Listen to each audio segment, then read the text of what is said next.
Welcome everyone to Almost Cancelled. I am Peter, and here on his deathbed is Connor. I mean, like a step above deathbed. What would that be? Hospital bed? Hospital bed can still be a deathbed. I mean, it can be, but there's still hope. There's still treatment. I'm not like resigned to, just, go get comfortable. Yes. Connor has the thing. He has the thing. This, we're going about from place to place for the past, 14, 18 months, yeah, whatever it's been pretty rough, I'm not gonna lie.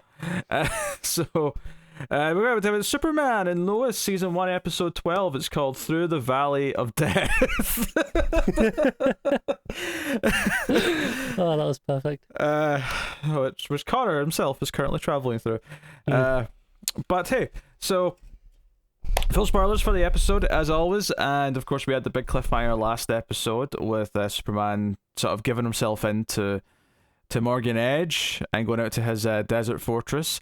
And so I will say there's definitely things to critique in this episode. There's definitely some things to nitpick and maybe critique. Maybe because I think all the things that I speculated I might not like about that cliffhanger actually turned out not to be the case, because it turned out to be just kind of a cliffhanger tactic as opposed to actually being exactly what they were doing. So it's good and bad in that sense. However, I wanted to say a positive though before we dive into those details. Is that fundamentally, for all any flaws this episode has, it's about making someone and convincing someone to believe in Superman. And if there's one story type that'll pretty much always work for me when we're dealing with Superman, it's convincing someone skeptical to believe in Superman. So it's a cheap shot, but I'll take it every time. Well, yeah, but like the movies haven't understood this in a while, so it doesn't feel like it's even like that forthcoming no, right true. now. So I was very pleased that was the central core of the plot, was convincing John Henry to believe in Superman. And I think that's not John Diggle, because he will or John also, Kent or John Kent for that matter. but Diggle does pop up in this episode. Now I don't know if this was a comment on the last episode we did or like from before that, but we've a couple of times it was like no one's talking about Supergirl. Like, kind of weird not to bring her up and all this. Apparently she has been like in the Phantom Zone or something for like a lot of this season that she's had. It was still a weird notable omission to not even mention I agree. her I agree.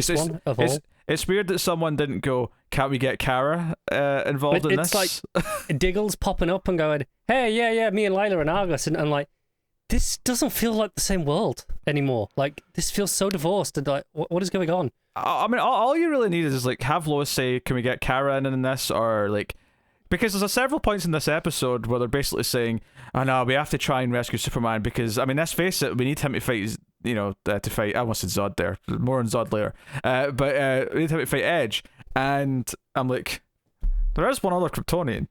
There's one more that's on our side that we can call upon here. And just have someone say, someone who's in the know, maybe Lois knows because she's obviously close with, and hell, you could almost make a joke out of it. You could almost have a joke of them saying someone called Kara, and almost do a joke where neither of the boys have really thought about it and went, oh, of course! Of course Kara's Supergirl! Yeah. But no one started to mention it to them, like, specifically, so it's like, you could play it as a little joke beat or something, I don't know. Yeah, it was weird. But I don't know, whatever. Anyway, yeah. That's the cliffhanger. Let's address the cliffhanger. So Lois's line, I think Superman's been turned, or I think Superman's been turned, is a bit of a cheap cliffhanger line, because it's very clear. Not only was that not the case exactly yet, which I was glad about. I was glad that Superman hadn't been turned already. That it was like a more longer, torturous process, right, of him resisting and fighting it, right? Much better for the character. But even Lois herself, once John Henry gets there, is very adamant that he's not been turned yet and he can still be saved and all that, which makes it's happening just like you said it was. I think Superman's been turned a bit weird in retrospect. So I have retrospective complaints about last episode from this, but I'll cover this one. I'm not as bothered by, because in my head canon, and I admit I am kind of just writing excuses to justify it here. This isn't really in the text. Lois is just saying that to him to get his attention, because otherwise he won't show up and listen. If she's like, he's been turned, he'll show right up and like, right, okay, Sure. things are serious. Sure. I can kind of get on board with that, I suppose. It was just the way she said that, and the way the last episode ended was like over the shot of Superman's eyes as he's resisting the pain, kind of thing, and it kind of really made it look he'd already turned, and Yeah. That's what kind of feels a little bit cheap in hindsight. And that's kind of part where my problem retroactively comes from is apparently we were supposed to understand that was them putting someone else, a different Kryptonian into him to take over his body. This is murky. This is the thing. This tracks with everything else that's been going on, in the sense that Eradicator's about this, everything else has been about putting Kryptonians into bodies, right? That tracks with all of that, and the fact that we're using something called the Eradicator and blah blah blah. The one thing that's weird about this is that Morgan Edge went through this conditioning, and there's no indication that he had someone else put in him. He just was conditioned to be more of a dick, basically, by the end of it. Yeah, and also it's the fact that Edge is talking to Superman going, hey, you agreed to come here and be, taken over. I'm like, did he? Like, did he though? Like, because he agreed to kind of be on your side. I got that. It's a bit murky, and it's especially kind of weird how they reveal who they're trying. But no, I actually don't mind because to me this was them saying we're never going to just do Zod, right? So this is a fun little sort of reference to it, and then because it's very clear at the end of the episode, they say that Zod's gone forever because he does take over Superman to a point, but then because Superman fights him off, his essence, his DNA code, whatever, is just gone. This copy of Zod is gone inside the Eradicator. Yes, I mean, it doesn't rule out Zod forever, I suppose, but at the very least, it's like we're not doing this now. We're not doing Zod for a while, at least. And if everyone's saying, but didn't they say in Supergirl that he killed Zod? Yes, but Crisis reset every goddamn. Morgan Edge was someone else, so I mean, anything's game. Whatever. But it is a bit murky. I had this thought too, because it wasn't clear that that's what they were doing, and then out of nowhere he said, you can't resist the will of Zod, and then I went, wait, what? Who's Zod? How does Zod fight this? And it wasn't until later when hologram evil dad shows up, and once Superman's been taken over and he's looking all evil, he's like, welcome General Zod. I went, they put Zod in him like the other Kryptonians would get put in the others. But yeah, at first I didn't really see it as like them putting another personality in him. That never even felt like they were suggesting that last episode. No, it didn't at all, which is why it's like it's a retroactive complaint in that They were talking about it in this episode like that was always the plan and we should have known. But it was like a weird, complete surprise to me here. And I think it is better in a way because, one, you have Superman fighting it off as long as he can, but then also the idea that he unlike Kyle and the others, eventually was able to fight it. Like, he was able to, like, break it. And because we get that. Superman. Yeah, and we get that great montage of him thinking of all the family moments as the main theme plays, as he's like going through his head. And the idea that he's able to do this because John Henry's like finally saw a glimpse of who he is, and because he's been convinced by Lois finally tells him who Superman is, to really set it home that this is a family man, this is my husband, that's the father of those two kids, he's not just Superman. And the fact, because Superman's able to turn off the heat vision briefly in the fight, when John Henry goes to fight him, and that's kind of the little sign that gives John Henry the moment in the fight that, maybe he is fighting back right now, like maybe he can be reached. And as a father, as someone who lost a child, he can't help but start to believe in him. And as good as the Lois telling him who he is seen as, it's John, right? Is John going to see him on his own? John has two moments in this episode where it's like, no, despite not having powers, he is the Superman heir apparent in terms of inspiring people. Yeah, no, I agree. So he's got the one with John Henry where he kind of admits to snooping around his camper, his RV, and then but basically says, look, you seem like a pretty good father in all those photos and videos. Superman's a pretty good father too, and he's like breaking down in tears as he's saying this. But ultimately, when John Henry says, like, I wish there was another way, and John just says, there's always another way. Like, it may be a hard choice to make, but there's always the better way. There's always the way that doesn't involve the murder and doesn't involve the killing. And it plays really well because it's true to the theme of Superman. And then the other scene that I'm assuming you're talking about, although you can correct me if I'm misfiring here, is the pep talk to Jordan. when Jordan can't, because he's trying to use his super hearing because he heard super, and Jordan's right. Like that was in the same town. Like having him tune his ears to listen for the whole planet is a little bit more challenging. I did enjoy the little joke though about he thinks he can hear Australia or maybe New Zealand. He can't tell the difference in the accent. It gave me a chuckle. It gave me a chuckle. Yeah. Comparable accents, at least two outsider ears.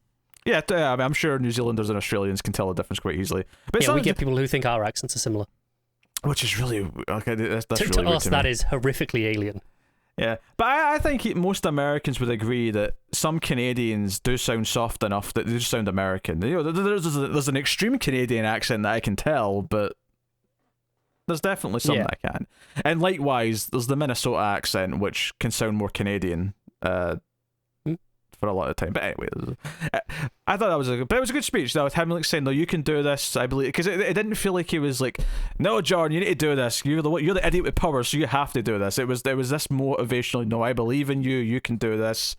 You believed in punching the log. You punched the log. It's a proper motivational pep talk that is encouraging and not damn it, why can't you get this? It was all from the right direction. Yeah, he's getting good at these speeches, right? Yes. And it's the sort of thing where I buy it, because he was like, from what I could gather, I don't know if he was always the captain on the football teams, but it was he was the quarterback, which I think is akin to captain. Yes. Yeah, I mean, he was clearly giving the team talks, in the locker room, calling, he's used to giving those sorts of motivational speeches to teams. And this is just kind of transferring that a little bit, to being about Superman, basically, both times. Do you know what I applaud this for? For the nitpicks we're having here and some of the murky intentions of the plan and the plot a little bit, is that I want to give this credit, because ultimately this plot with the two boys, with him using his super hearing to try and hear where Superman is, to find out where they need to send someone, or the army or whatever. It's basically just all the means of a plot point. It's all about just, this is how they find out where he is so they can go send everyone. And sometimes TV shows can suffer from all of that feel. You can see the wire work around everything. It doesn't really feel like a natural thing in and of itself. But them doing this on their own felt natural. Them discovering this, having their own little motivational pep talk moment, and then coming to tell Lois and Sam, felt all natural, that it never felt like it was just a plot device to get to that point. What I liked about it as well is he didn't succeed on his own. It wasn't until Clark's actively calling back out to Jordan to give him something to focus on, like his name. Because and again, that's something that's really, really common for all people, where you tune out so much noise. If you're in a busy room, someone says your name, it cuts through. You're just tuned to listen to for your name naturally. So the idea that applies here to him makes perfect sense. But it's also got that nice little touch where, it shows Superman is kind of desperate in this moment when he flies out and tries to call to him, but it also shows that Superman also believes in Jordan, right? Like, there's that kind of two-way belief. He's got faith that, A, that he's even trying, and B, that he can hear. Yes. So it's a really, but it's also kind of that last resort thing, because I think the last thing he would really want to do is bring his son into this in any way, shape, or form. But he's the only one who can hear him. Again, assuming Kara's just off Earth right now. But leave that aside. Right. Yeah. So you have that. I think all of this works really well. All the talks with John Henry are mostly good. Lois with him is good. John with him is good. Superman and him, when Superman kind of snaps out of it, when he's the one giving, because if you think back to that episode where we were doing the Martha scene and we had John Henry over Superman and Lois had to talk him out of it, I think it's very interesting having John now having to flip that a little bit, and John Henry being the one who's giving him the pep talk in the middle of a fight to snap him out of it. I think that's a really interesting subversion of what we've already seen with these characters. So obviously, some of the plot things are a bit iffy. Even just after all this, when Superman's coming back home, they know he's okay because they're waiting for him back at the farm, and John Henry shows up afterwards, and John and Jordan are terrified of him at first, and they're like, "No, he's on our side." I'm like, don't they know this? I think they do to a point, but they were in the room where they saw John Henry kind of change his mind and do the right thing. I guess. So to them, he was still the person who was going off to possibly kill their father the last time John spoke to him. I guess, but it was the weird thing that like they knew that Clark was okay, so he was clearly not hunting him anymore. But I don't know. Again, just like little weird things like that are just iffy. But overall, the main beats are so strong. They're doing A, the right beats, which does matter in a Superman story, and B, they're pulling them off. That I can kind of forgive a lot of those little things. Yeah, this episode may actually have more problems than any episode has in a while on this show. But it's a testament to how good the fundamentals are that I'm able to kind of like, okay, I'll critique them and we'll nitpick at them, but ultimately I'm still into what the main thing's doing, what the main story's doing. Yeah, I did enjoy John saying sorry for hitting you with a car, by the way. Just that was I believe it was a truck. It was a truck, yes, it was a truck. Just to go back, actually, because John Henry did have a scene at the start, you know, when he gets the call, he's looking for someone, and the computer says it's his sister.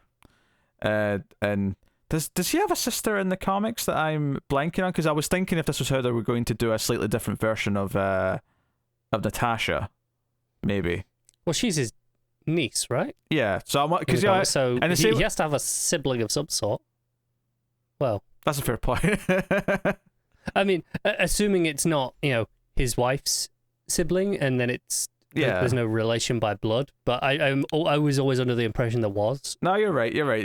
Technically, he does have to have a sister, but it wouldn't surprise me if they turn his sister into just being, you know, in the same way that Wally wasn't the cousin of Iris. Wally ended up being the brother of Iris. I can see them doing something similar here. It's very possible. Let's say logistically, he has to have had either a brother or sister in the comics. Not that I'm familiar with them in any way, but yeah, maybe they'll kind of play with things a little loosey-goosey. Yeah, why not? Yeah, I can see that. Obviously, they've teased it here. We're going to meet her at some point, and it's going to be important. I mean, other than joking about it at the start, we haven't really mentioned Diggle, because, let's be honest, his inclusion here is pretty just tacked on. He doesn't get too much in the way, to be fair to it. It doesn't like bog down the episode, but it also doesn't really add much either. He's distracting in the sense of everything in this show is operated under the fact that it feels like its own universe, and this is this weird glaring reminder that no, this is still part of the same world. I have to admit, him mentioning the name Lila and then saying Argus, it just made me go, oh, I'm getting horrible flashbacks of like things. To stop it. Yeah, me too. So it was jarring in that sense, but there was nothing actually wrong with it. No, nothing particularly great about it. It was fine. He was just delivering something. That's all it was. Yeah, he was there. Although the kind of knowing what the tease was at the end of Arrow with the glowing green thing in the box, I thought it was kind of weird how he sort of dismissed that in his dialogue a little bit. Glowing boxes. I'm not interested in those. Yeah. It was almost like they put that tease in, but then when they decided to have him still show up in things, they didn't actually want to commit to him being a Green Lantern. So it's didn't want to, or potentially aren't allowed. Oh yeah, maybe the Green Lantern show that's actually happening at HBO Max has put a blockade on them doing it. Warner are funny with these things. We know this. They definitely can be. There's no denying that. So yeah, that's fair. So it was kind of it was a nothing benefit thing. of the doubt, yeah, I guess with them. It was a nothing cameo basically. It really was. It was there so they can have the headlines of going, he's going to be in every show. Yeah, I mean, him also sticking up for Superman was another voice to add into that mix, which was nice. But I mean, there's other places it could have came from. It didn't need to come from Diggle. And there's definitely other characters who, had they shown up and made like the same points, it might have even had a bit more effect than Diggle's does. I'm not sure who from the other shows, but maybe. I mean, they all kind of do the same job, really, at this point. They show up, they go, Superman's a good guy, and it doesn't really matter who it's coming from. Yeah. I mean, the one that would be more impactful if we had a Batman, then having Batman do it would be impactful, because he's Batman, he's a cynical prick, but we don't have a Batman, so... Yeah, the closest we would have had would have been Oliver, right? Yes. But he dead. he very dead. I believe still. Yes. As far as I know, as far as I'm aware.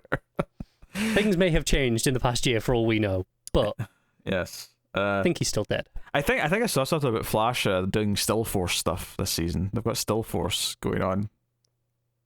That didn't take long. Anyway, so there's a subplot in this episode to delve into, which is the weaker. Oh, Kyle. Yeah, we got some shitty Kyle stuff. Don't get me wrong, him being blamed by everyone was a little bit amusing at points. What's really frustrating about this is there was like 2 scenes at the start of this plot where Kyle was perfectly fine. Oh yeah. Yeah, there's the scene early on where he's told, "Don't come into work. People don't really like you anymore." I'm like, okay. He's reacting awkwardly. He doesn't really know what to do. Yeah, He's it was more human. Perfectly fine in this scene. Yeah. And then I believe you have the scene out in town where they get confronted as a family, and it's like, we don't want you here anymore, basically. Yeah, this is your fault. You convinced us all to go along with the Edge. Blah blah blah. It's funny. Obviously, there's parts of this that are a little jarring just because it's Kyle, and Kyle's been so unlikable that it's whatever. Parts of it that work are Lois talking to him, and basically us realizing that he was still in there and he was still fighting it, and while he maybe wasn't able to fight it off completely like Superman eventually does, the idea was he was able to fight it long enough that when they flipped everything back, he was still there to come back. So he lasted as long as he needed to. So there is kind of a heartwarming element to that in a way. I kind of like. You have the scene where they get home though. The scene where they get home and there's graffiti. He has a pretty iffy speech. He has a Kyle moment. He has a Kyle monologue about wanting to just leave Smallville because they're all seen as, he's like, oh, our daughters sleep here, blah, blah. And I think there's a very intentional symmetry with the scene where they all start spraying water at each other when they're cleaning it up and they're all happy again, which is very similar to the paint scene that the Kents had. And I think that's an intentional parallel, which is fair. And I'm not going to say it's working for me, but at least from a writing standpoint, I completely understand why they're doing it. One thing I did like, probably my favorite beat of this whole plot, honestly, was when the little sister comes back from wherever she's been staying for the last little while. I forgot she was missing. No, I did notice because I was wondering where's the little sister in all this, because they're having all these talks with Sarah, and I'm like, where's the little one? But I just kind of forgot. But she comes back at the end and all happy to see her, and she asks a question or says something about what's been going on, and I kind of like Sarah stepping in saying, nothing, it's been boring without you, and it's almost like this thing where she's being trusted with the hard truths by the parents. I mean, she was there, so they can't lie to her, but the idea being that she's now in on the more adult secrets, and that she's going to be she's still a sibling, but she's going to be a bit more of an adult sibling to her little sister now, versus whatever she was before. And honestly, that was probably the most interesting character tidbit of the whole plot for me, was that moment for her. I get that. I'm still expecting Kale to die at this season, so. I'm expecting more after this episode. Because they're going out their way to make us at least, if not like him, at least appreciate him as a human being. Yeah, they were trying really hard to be like, no, he was trying so hard not to give up. And, there's that bit where when Lois is interviewing them, he's like, I just thought it'd be better, for my family if I just, wasn't there, and Lana's there all like, comforting him, and then at the end where they're all happy doing the water fight, it's like, oh, he's so dead. He is so dead, and I'm okay with it. If I've edited, I'm still kind of happy about it, but yeah. I will say, at least from a writing standpoint, I very much appreciate what they're doing. It's not disastrously not working the way it might not in another show. I even if I don't love him, even if it's not working to the extent where I'm like, okay, I like this character now, because I don't think it was ever going to hit that. Because they're doing just enough to make you see him as human. Yeah, but maybe it's like a meta thing where I appreciate the attempt, and I think what they're doing is noble, so that we'll care when he does die. But ultimately, because he was so thinly written when he was being a dick, it'll never quite get over just how kind of poor he was in the first place. But I appreciate what they're doing with him. Like from a craft standpoint, I get it and I appreciate it. So I agree with that. It's imperfect, but it's an imperfect episode, even though some of the core things and the highs are very, very strong. We should talk about how the plot ends, because obviously Superman and Steel fly after Edge, who grabs the Matrix, the Eradicator, with all the Kryptonian DNA, and like I keep saying DNA, it's not DNA, it's like their copies, their personality copies. Imprints. Yeah, whatever. So they're all on that, and he flies off. Steel fires off the red solar missile, which will not kill a Kryptonian, but it will depower them for a period of time, which makes sense. As much I assume as it's similar to just how when Clark used his solar flare a few episodes ago. So, what's interesting though, so they hit him out the sky, and it's like they've caught him, and he's depowered. Superman punches him. It's fine, but it did look like Edge accomplished something right before it hit him, right? Like he set these things free, visioning it and blasting it. Yeah, because and that's the last shot of the episode. He's grinning. He's in his kryptonite cell, but he's grinning because he's kind of pulled off something right at the last minute. So we'll see what that is. Do you know what? My gut instinct is he's just let himself be taken over by someone else. I could see that. That would raise the question though: why wouldn't he have done that in the first? Maybe just hubris because he wants to be a part of this new Krypton and not. I think because Evil Daddy Hologram was kind of saying you had one job and you kind of you kind of backed away from it. You've not been doing it as good as you could have been. So it felt like time for Plan B. Like you got to give yourself up for the greater good, and someone else can do the job that you can't. Yeah, I don't know if they can recopy Zod from it. Like if like the original's not erased when they copy it over to someone. If it hadn't been for that one line of dialogue where he goes, Zod's gone for good. Yeah. I'd have said 100% this is Zod. That would have been my guess. Actually, do you know what? Is he just straight up the Eradicator now? Is he just absorbed all of it and now he's the Eradicator? He has all of Kryptonians. Because that's kind of the Eradicator's thing, right? Is the Eradicator has, Krypton's like history embedded in him and all the personality traits of Krypton and all the knowledge of Krypton. That's kind of his thing. So instead of having... our Superman also appear as Eradicator, we'll just have Edge do it instead.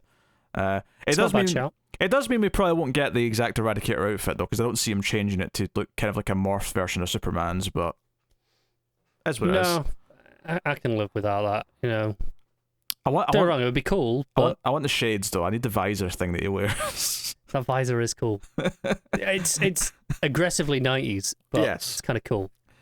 So I can kind of see going that. Do you know what? I will say this. We said this with the last episode, and as much as there are some flaws in this episode, this could have easily again been the season finale.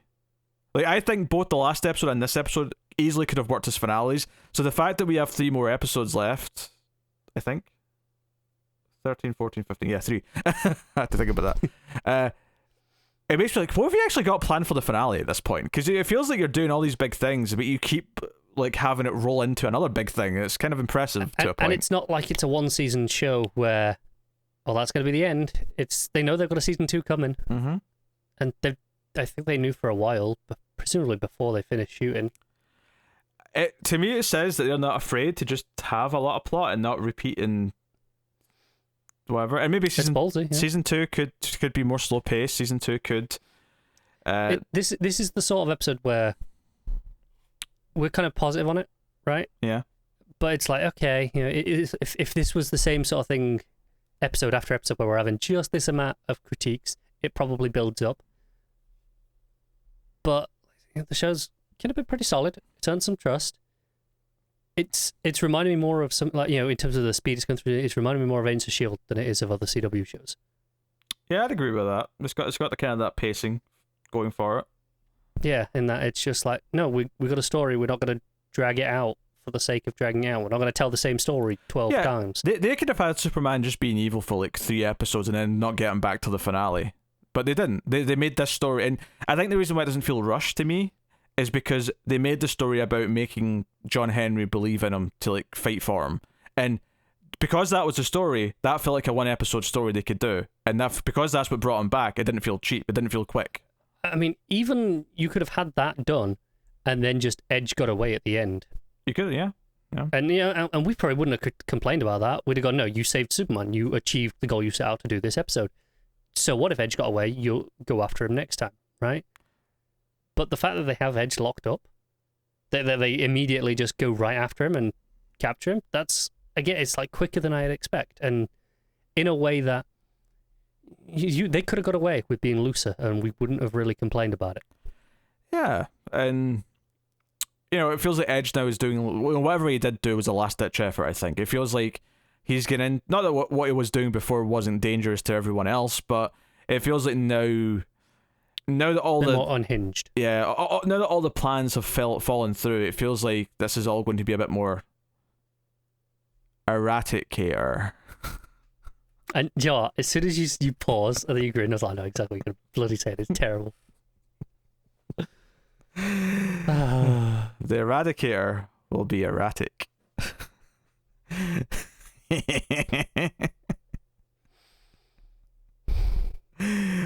I feel like I just moved closer to my deathbed again hearing that.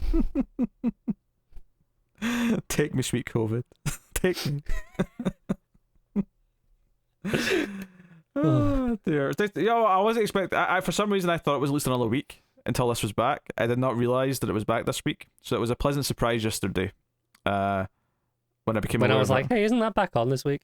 And even when you said it, I said, I don't think so, but I'll check. I went and checked. And what's funny is when I looked online, I saw a lot of people say the same thing. Oh, I didn't realize it was back this week. So I'm actually wondering if they did push it a week forward compared to what it was originally meant to be. Maybe I'm just misremembering, but I could have sworn it was the 20-something of the month. But hey, I'm not complaining. It's back. No, it's good. I like having it. Even a weaker episode like this, I still enjoyed a lot. I'll say it hit the important beats, it hit the emotional beats, it hit the like all the inspirational Superman beats, which is important in a Superman show, and that's especially in season 1 at least the most important thing. Yeah, it's like it felt nice to have the big kiss with the sun behind him, having the boys smile at that and then get the hug. In fact, one of the things that I really liked early on is when Lois, after the phone call, she comes in and John and Jordan are sitting going, okay, what can we do? This is kind of terrifying. And Lois is like, look, I know what you guys are thinking because you're still new to this, but the amount of times in the last 20 years that he's had to fly off and he's been in an impossible situation and he always somehow finds a way. So even to them, in a way, it's still believe in Superman. Like it's not over. Even that I kind of liked. It was in a very different context because it was more, I'm experienced being close to Superman, and even though you've had him as your father your whole life, you didn't know until recently, so you didn't have that worry. I mean, there was probably times when they were younger, when they were 8, and he was in some sort of situation where he was fighting an alien and he might be about to die, and Lois is having to hide it from the boys and pretend that Clark's just away in business. Oh. Yeah. So I liked everything with Sam Lane again. Oh yeah, him saying "I'll never doubt you again" at the end was a nice little moment. I thought, like all episode, him never being aggressively anti-Superman or anything like that, but just being like, no, I'm prepared if this is what it comes to. Maybe a little bit, I don't want to say eager, but not willing to wait and take the risk, but not to like an evil degree or anything like that. No, it felt just reserved enough where, because at first he even says to John Henry, tactically, we can't just assume he's lost. He's our biggest ally who can fight Edge. Again, ignoring Supergirl exists. But because of that, it makes no sense to not try and rescue him and make sure he's still on our side first. So he starts from there, and even when they get there, and Clark's saying to John Henry, going, "No, just take me out. You got to stop me now." It doesn't feel like Sam's jumping the gun here. It feels a little bit fair. But then, at the end here, when he comes in, he apologizes, like, you know what, you were right. And it feels all pretty well deserved for this character. And I think that beat you just mentioned there, obviously it further convinces John Henry that Superman can fight this, because the fact that he's even saying this to him, so means he's aware enough that he knows how bad it is. But I also like the touch there that this is a moment where Superman didn't believe in himself, and it was actually a human being believing in him that gave him the strength to get through it. I mean, which is also a big fundamental part of Superman, is the idea that Superman gets his emotional strength from humanity more than anything else. as kind of a heartwarming beat to the whole thing. Is John Henry stand? I mean, obviously, yeah, he's talking about his wife, he's talking about his kids, and he's like relating to him and all these whacking things. him with the hammer a little bit. Yeah, but that's part of it as well. Is that a human being believing in him is a part of what gives him the strength to believe in himself again. Is a really important little beat. I do think it coming from John Henry, a man who did the opposite of believing in him, not that long ago. Was convinced he was going to be evil. Yeah, even he can come around and kind of believe in Superman. That probably helps. Yeah, I mean, I crack some jokes about, not having a Batman, but this is kind of the closest thing we've had on this show so far as John Henry, because he is so anti-Superman at first, and then ultimately comes around and believes in him. Obviously, the context is different. He's a different character. There's a lot of differences, but it's definitely the closest to that kind of arc and sort of... The idea of the unpowered human not trusting the superpowered alien, but ultimately coming around, but also agreeing that maybe there should be fail-safes. Yeah, it's kind of Batman-y, yeah. So, no, there's a lot of good in this episode. Like I still think this is maybe better than some of the early episodes. It's just that there's enough negatives. There's enough negatives to talk about that it definitely sticks out compared to the recent, say, 4 or 5 episodes that have been just kind of great. Pretty much everything that was in the last chunk before the big break, and then up until the break we've just had. Mm-hmm. That period of the season that was pretty spectacular. I'd say this is weaker than all of those episodes. Yes, but it's possibly on par with, if not better than, most of the ones before that. Yeah, I'd agree with that. Although I'd say there's an argument that the highs in this are higher than a lot of the things that were in that last chunk. It's just that as a whole, it's weaker. So. Yeah. All right, there you go. That's the return of Superman and Lois for the last little batch of the season. We have 3 more episodes, and then of course we'll be switching comfortably to Stargirl, basically around that time, which is nice. Looking forward to that. I'm looking forward to that coming back. I'm hoping that can maintain its quality in season 2 that we came accustomed to. It doesn't have to be Mr. Robot. It doesn't have to be Twin Peaks. It just has to be Stargirl season 2. That's all I'm asking for. This isn't Better Call Saul either, right? It doesn't have to be. It just has to be as good as it's being, and it's actually very refreshing, to be honest. So, excellent. So let us know what you thought of this episode in the comments below. You can like and subscribe, all that stuff. Get us on the Twitters at mailed_fuzz for channel updates. You can also, of course, support us over at patreon.com/mailfuzztv for as little as $1 per month and get some bonuses for your trouble. And if you're interested in movie review content, check out Mailfuzz Movies, which is our other channel that has now designated the location for the movie content. And this one is just for TV content now. So, go have a look. But otherwise, that is us. So thank you once again for watching or listening. We always appreciate it. Keep watching TV. Have you got any vanilla?